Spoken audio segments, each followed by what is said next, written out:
My fiancé. At the cake tasting, she sighed. I wish you were more like my father. At least he built something. The consultant fell silent. I wiped my mouth. I know. I redirected the entire wedding fund to a new, private account. I left the confirmation code written on the bathroom steam mirror, and the silence after that said everything. I'm 33, engaged for 18 months, and I just discovered that some people will use your love as a stage to perform their disappointment. My fiancé and I met 4 years ago through mutual friends. She was 29, worked in corporate communications, came from a family that ran a successful regional construction business. Her father built the company from nothing, literal bootstrap story, now worth 8 figures. She grew up comfortable but not spoiled, or so I thought. I work in software architecture, been at it for a decade, make solid 6 figures. Not building a construction empire money, but stable, respectable, enough to provide a good life. When we got engaged, I'd saved about $70,000 for the wedding. She contributed $30,000 from her own savings.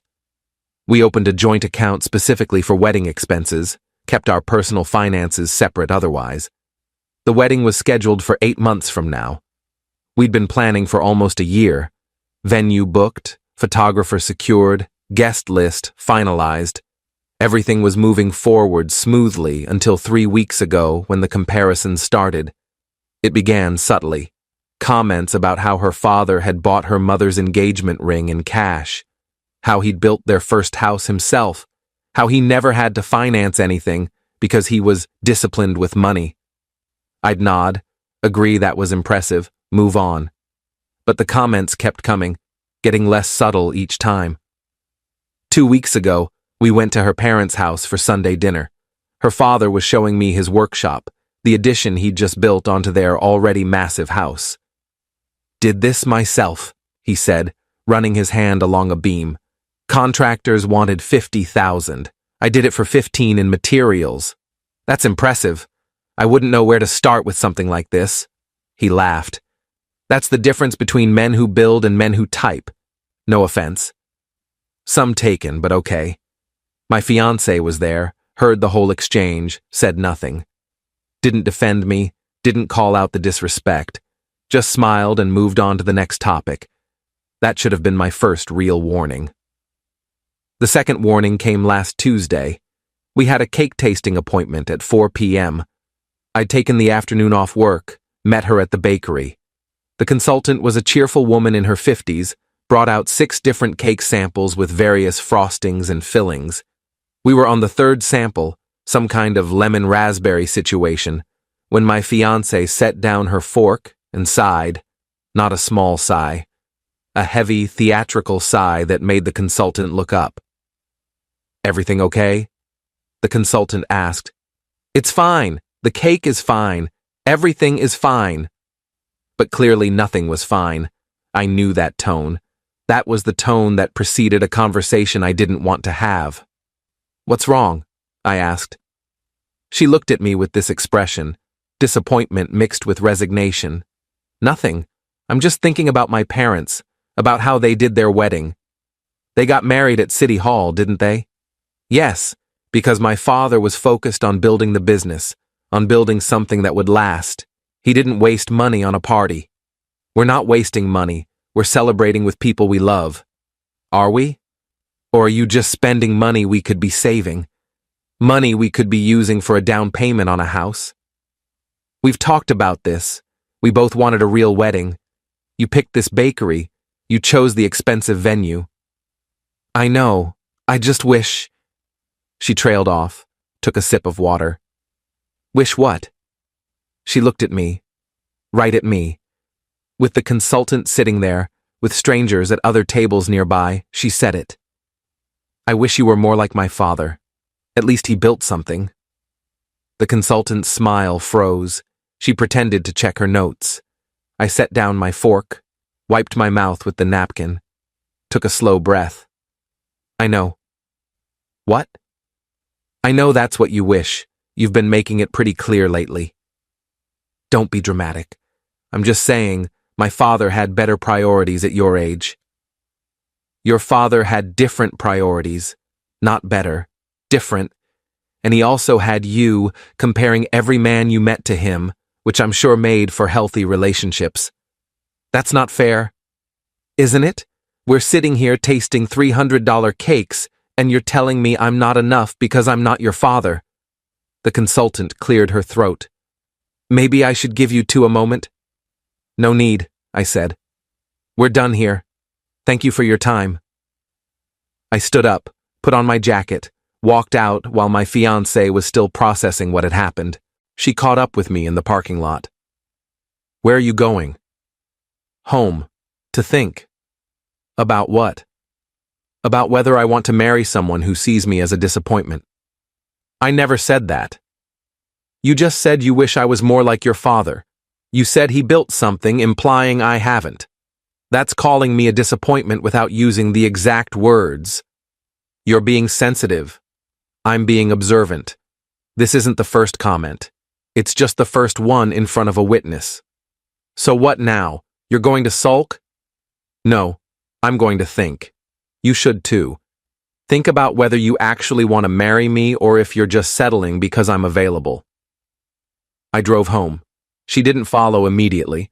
Probably stayed to apologize to the consultant and spin the story. I got home around 5:30, went straight to my laptop, logged into our joint wedding account, looked at the balance. $73,000. My 70. Her 3 that were left after deposits. I opened a new savings account in my name only.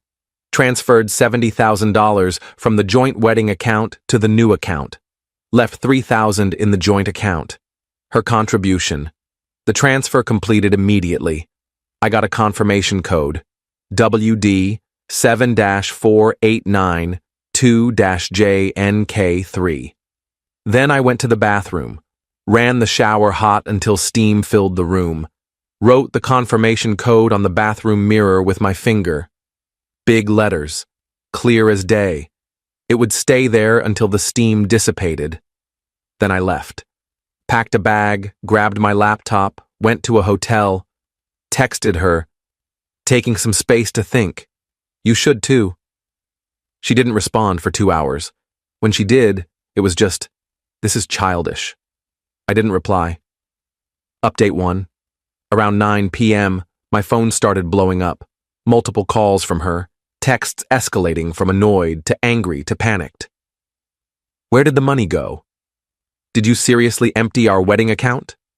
Call me now. This is theft. My father is going to hear about this. I let it ring, turned my phone to silent, ordered room service, watched television, felt calmer than I had in months. Around 11, the texts changed tone. Okay, I see what you did. Very clever with the mirror. We need to talk about this like adults. You can't just take money that we both put in. I'm calling my lawyer tomorrow. That last one made me smile. Call your lawyer.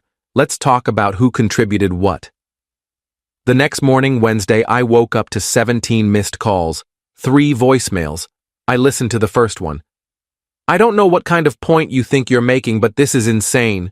You took our wedding money. Our vendors need deposits. We have payments due. You need to put that money back right now. Second voicemail, her father's voice. Son, I don't know what's going on between you two, but you need to be a man about this. You don't take money that doesn't belong to you. You don't run away when things get hard. Call my daughter back and fix this. Third voicemail, her again, crying now. I'm sorry, okay? I'm sorry I said that thing about my father. I didn't mean it. I was just stressed about wedding planning. Please come home. Please put the money back. We can work this out. I didn't call back. Instead, I texted. I took the money I contributed, $70,000. I left your $3,000. Check the account. She called immediately. I answered. You can't do this. I can, and I did. We agreed that was wedding money. For both of us. We agreed to plan a wedding together. You agreed to be my partner. Then you told me I'm not enough because I'm not your father. So I'm withdrawing my investment. That's not what I meant. That's exactly what you meant. You've been building up to it for weeks. I'm not stupid. So what, you're calling off the wedding? I'm giving us both time to reconsider. If you want to marry me as I am. Software architect. Good income, stable career, not a construction mogul. If that's not enough, if you'll spend our marriage wishing I was someone else, then we shouldn't get married. You're being dramatic. I'm being clear. I'll be at this hotel for the next few days. You have time to think about what you actually want. And the money? Stays where it is until I decide what to do with it. You're holding it hostage. No, I'm keeping what's mine. There's a difference. I hung up. Around noon, I got a call from my own mother. Oh good, she'd mobilized the family network. What's going on? Her mother called me very upset. Of course she did. She said you stole the wedding money and disappeared. I didn't steal anything. I took back the money I contributed after she insulted me in public. Insulted you how? I told her the story. The cake tasting, the comment about her father, the pattern of comparisons. My mother was quiet for a moment. That's not okay. What she said. I know. But running away isn't the answer either. I'm not running away. I'm giving space to evaluate whether this marriage is a good idea. And the money? Is mine. I earned it. I saved it. I contributed it when I thought I was marrying someone who respected me. Now I'm not sure, so the money stays with me. You'll give it back if you work things out? Maybe. If I believe we actually worked things out and it's not just her wanting access to the account again. You sound very calm about this. I am calm. I'm tired of not being enough for someone. I'd rather be alone than constantly compared to her father. I understand. But don't make any permanent decisions while you're emotional. I'm not emotional. That's what's scaring her. I'm rational. I've thought this through. If she can't love me as I am, we shouldn't get married. My mother sighed. Keep me updated. I love you. Love you too. Update 2. Thursday afternoon, she showed up at my hotel. I don't know how she found me. Probably called around to nearby hotels asking if I'd checked in. I was in the lobby working on my laptop when she walked in. She looked terrible. Eyes red, hair pulled back messily, wearing sweatpants. Not her usual put-together self. We need to talk. I'm listening. Not here. Can we go somewhere private? No. We can talk here in the lobby where there are witnesses. Say what you need to say. She sat down across from me. I'm sorry. Really, truly sorry. What I said was horrible. I've been under stress with wedding planning and I took it out on you. Okay? Okay? That's all you have to say? What do you want me to say? You apologized. I heard you. That doesn't fix the problem. What problem? I said I'm sorry. The problem is that you meant it when you said it. You weren't just stressed. You've been thinking this for months. All those little comments, all those comparisons to your father, that wasn't stress. That was your real opinion leaking out. That's not true. Isn't it? Be honest.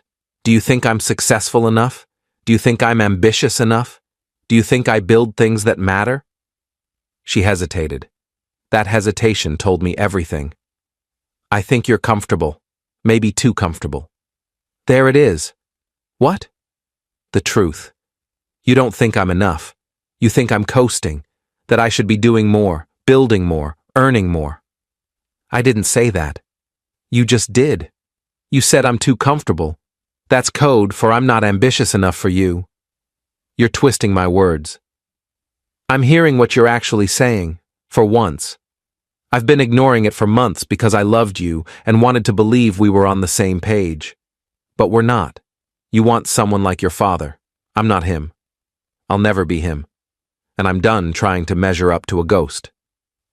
He's not a ghost. He's my father. He's a standard you're using to judge me. And I don't pass. I get it. So let's save ourselves the trouble of a failed marriage. You're breaking up with me? Over this? I'm acknowledging reality. You're settling for me. Eventually, you'll resent me for not being more. Better to end it now than 5 years and 2 kids into a marriage where you wish you'd married someone else. I don't want someone else. I want you. No. You want who you think I should be. You want me to be more ambitious, more driven, more like your father. I'm not that person. I'm me. And me isn't enough for you. She started crying. Please don't do this. I love you. You love the potential version of me that you've built in your head. You don't love the actual me who's sitting here. If you did, you wouldn't compare me to your father. You wouldn't sigh and say, you wish I'd built something. You'd just love me as I am. I do love you as you are. Then why can't you stop comparing me to him? She didn't have an answer. I packed up my laptop. I'll be at the hotel for another few days. Then I'm going to start looking for my own apartment. You can keep the one we share. I'll move out my stuff when I find a place. What about the wedding? Cancel it. Tell people we mutually decided not to get married. I'll handle my side of the guest list. And the money? My $70,000 stays with me. Your $3,000 is still in the joint account. Use it to cancel vendor contracts if there are penalties. $3,000 won't cover everything. Then ask your father. I'm sure he'll help. He built something after all. I walked away. She didn't follow this time. Update 3, Friday morning. Her father called. I almost didn't answer, but decided to get it over with. You're making a mistake. Hello to you too. My daughter loves you. She made one comment, and you're throwing away 4 years over it. It wasn't one comment. It was months of comments. The cake tasting was just the loudest one. So she thinks you should be more ambitious. So what? That's what women do. They push their men to be better. There's pushing someone to be better, and there's telling them they're not enough. She told me she wishes I was more like you, that you built something and I haven't. How is that supposed to make me feel? Like you should step up. Step up to what? I make 6 figures, I'm stable, I'm responsible, I'm a good partner, but that's not enough because I didn't build a construction empire? You're being sensitive. I'm being self-aware. Your daughter doesn't want to marry me. She wants to marry a version of you. I'm not interested in being judged against you for the rest of my life. She doesn't think that. Yes, she does. Ask her. Really ask her. Ask if she thinks I'm successful enough. Ask if she's proud to introduce me to her friends. Ask if she thinks I've built something worth respecting. See what she says. He was quiet. You know I'm right, I continued. You've seen it too. You've made your own comments about men who type versus men who build. You've set the standard she's measuring me against. And I don't meet it. I never will. So you're just giving up? No, I'm accepting reality. I'd rather be alone than spend my marriage feeling inadequate. What about the money you took? My money, that I earned and saved. I took back what's mine. You had an agreement. We had an agreement to get married. She broke that agreement when she told me I'm not enough. So the agreement is void. That's not how it works. That's exactly how it works. I'm not legally obligated to give her money just because we were engaged. Check with a lawyer if you don't believe me. You're being vindictive. I'm being protective. Of myself, of my finances, of my future. She's heartbroken. She'll get over it. She'll find someone more ambitious, someone who builds things, someone more like you. I hung up. Saturday, I started looking at apartments. Found a decent 1-bedroom about 20 minutes from my office. Put down a deposit. Scheduled move-in for 2 weeks out. Sunday, my fiancée texted. Can we please meet one more time? Face to face. No yelling, no drama, just talk. I agreed to meet her at a coffee shop Monday afternoon. Update 4 Monday at 3 p.m. We sat across from each other at a coffee shop neither of us usually went to. Neutral ground. She looked better than Thursday. Not great, but better. Hair washed, makeup on, dressed in actual clothes. Thank you for meeting me. You're welcome. I've been doing a lot of thinking. And you're right, about some of it. I have been comparing you to my father, not consciously, but I see it now. Okay. I didn't realize how much pressure that put on you. How unfair it was. Okay. Is that all you're going to say? Okay. What do you want me to say? You're acknowledging what I already knew. That's good. It doesn't change anything, but it's good that you see it. Why doesn't it change anything? Because seeing the problem and fixing the problem are different things. You see that you compare me to your father. Great. But can you stop? Will you stop? Or will you just be more aware while you keep doing it? I'll work on it. I'll go to therapy. Good. You should. But not for me. For yourself. For your next relationship. There isn't going to be a next relationship. I want you. You want who you think I should be. You want the version of me that's more like your father. I'm not that person. I won't become that person. If you can't accept that, then we're incompatible. I can accept it. Can you? Right now, sitting here, can you honestly tell me you're proud of what I do? That you think building software systems is as valuable as building physical buildings? That you respect my career as much as you respect your father's? She hesitated again. It's different. That's not an answer. It's a different kind of work. Both are valuable. But one is more valuable to you. Be honest. My father's work is tangible. You can see it, touch it, drive past buildings he built. Your work is... it's code. It's invisible. And therefore less impressive. I didn't say that. You didn't have to. I can hear it in your voice. You respect tangible work more than intellectual work. You value physical creation over digital creation. That's fine. That's your preference. But it means you'll never fully respect what I do. That's not fair. It's honest. And honesty is what we've been avoiding.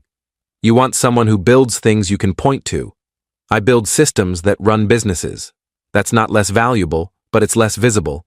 And visibility matters to you. So what? We're just done? 4 years and we're throwing it away? I'm not throwing anything away. I'm acknowledging that we want different things. You want a man like your father. I want a partner who values me as I am. Those things are incompatible. I do value you. You value parts of me, the parts that meet your standards. The rest you wish were different. That's not love. That's conditional acceptance. She started crying. I don't want to lose you. Then you shouldn't have told me I'm not enough. But you did, and you can't unsay it. I'll always know how you really feel. People say things they don't mean. Do they? Or do they say things they mean but wish they didn't? You wish I was more like your father. You said it. You meant it. And now I know. We can't build a marriage on that foundation. So you're really ending this?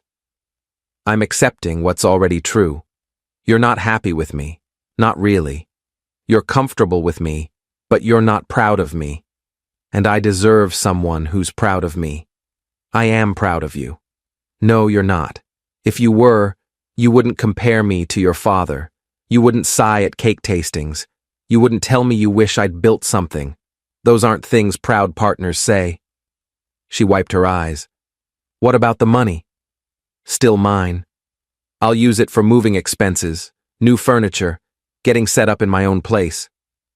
That's not what it was for. It was for a wedding that's not happening, so now it's for my future, my actual future, not the one where I spend 30 years trying to be someone I'm not. You're being cruel. I'm being clear. Maybe that feels cruel after 4 years of me being unclear. But I'm done being unclear. I'm done accepting crumbs of affection while wishing for actual love. I do love you. You love the idea of me. You love what we could be if I changed. You don't love what we are. And that's not enough for me anymore. I stood up. I hope you find what you're looking for. I really do. But it's not me. It never was. I left her sitting there. Update 5. The next 2 weeks were a blur of logistics, moving my stuff out of our apartment, setting up the new place, fielding calls and texts from mutual friends asking what happened. I kept the story simple. We wanted different things, realized we weren't compatible, mutually decided to end it. Most people accepted that. A few pushed for details. I didn't give them. Her story, from what I heard through the grapevine, was that I'd overreacted to one comment and refused to work on things, that I'd stolen the wedding money and abandoned her, that I'd been looking for an excuse to leave and the cake tasting gave me one. Fine. Let her tell that version. People who knew me would question it. People who didn't weren't worth explaining to. 3 weeks after the hotel, I was fully moved into my new apartment. 1 bedroom, 10th floor, good view of the city. Quiet. Mine. I'd blocked her number after the coffee shop meeting, but she found ways to reach me. Emails, messages through friends. One time she showed up at my new building, but security didn't let her up. Each message was some variation of, "Please reconsider. We can work this out. I'll change. I love you." I didn't respond to any of them. 4 weeks after the hotel, I got a message from her mother. We'd always gotten along decently, so I read it. "I don't know your side of the story, but I know my daughter is devastated. Whatever happened, whatever she said, she didn't mean to hurt you this badly. Please consider giving her another chance. She loves you very much," I wrote back. "She loves who she wants me to be. That's not the same as loving who I am. I hope she finds happiness, but it won't be with me." Her mother didn't respond. 5 weeks after the hotel, mutual friends stopped reaching out. The dust had settled.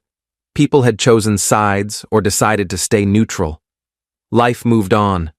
I focused on work, on setting up my new place, on rediscovering who I was without constantly being measured against someone else's father. It felt good. Lonely sometimes, but good. Final update.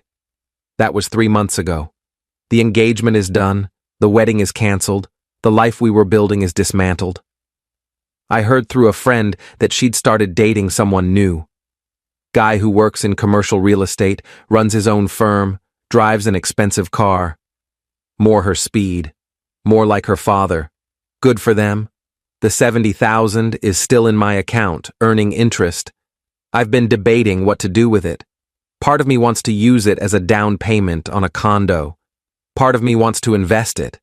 Part of me wants to donate it just to prove I never cared about the money. Only the principal. I'll probably invest it. Build something for my future. My actual future. Not the one where I'm constantly trying to impress someone who's already decided I'm not enough. I've been on a few dates. Nothing serious yet. Taking my time.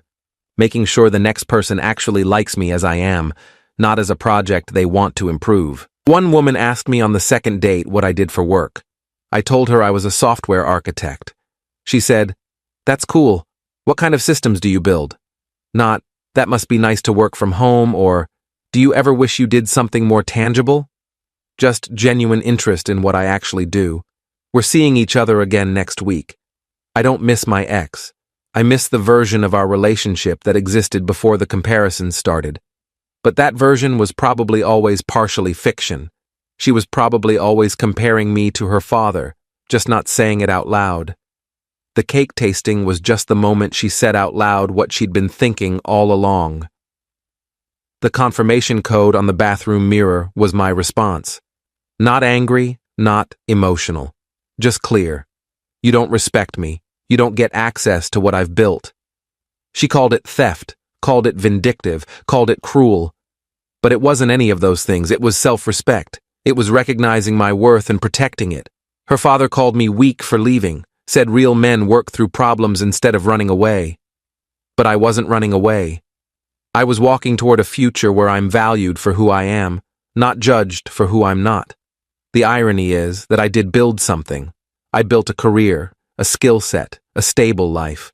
Just because you can't drive past my work and point to it doesn't mean it doesn't exist. Just because it's not construction doesn't mean it's not real. But she couldn't see that. She could only see what I wasn't. And life's too short to be with someone who focuses on your gaps instead of your strengths. So I took my money, my dignity, and my self-respect, and I built a new life. One where "I wish you were more like my father" isn't something I'll ever hear again. That's the thing about buildings versus software. Buildings are static. Once they're built, they're done. Software evolves, it grows, it adapts. I'm more like the software I build than the buildings her father constructs. Always evolving, always adapting, always becoming a better version of myself. Just not the version she wanted. And that's okay. The wedding fund is now the freedom fund. The engagement is now a lesson learned. The future is now mine to build however I want, without someone standing over my shoulder wishing I was building it differently.